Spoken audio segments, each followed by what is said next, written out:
पण त्यांचं अजून एक खास प्रेम आहे, ते म्हणजे गझल या genre. आणि जर मी ते विचारलं नाही तर ते प्रेक्षकांना रागेल हा मिलिंद सर.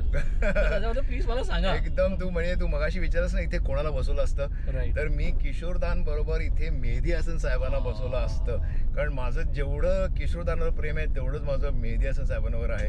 आणि मी म्हणजे सुदैवी आहे की मी त्यांचा लाईव्ह परफॉर्मन्स असं गझला गाताना असं 4 फुटावर मी समोर बसलोय असा, कारण ते मला राजकुमार रिझीनमुळे शक्य झालं. माझा क्लासमेट विकास भाटुडेकर म्हणून आहे, त्यांनी मला पहिल्यांदी ती कॅसेट आणून दिली. मोहब्बत करने वाले कम न होंगे तेरी महफिल में लेकिन हम न होंगे,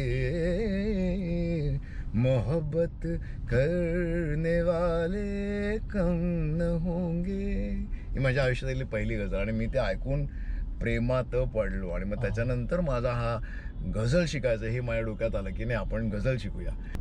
रंजिशी सही दिल ही दुखाने के ले आ, रंजिशी सही आ फिर से मुझे छोड़ के जाने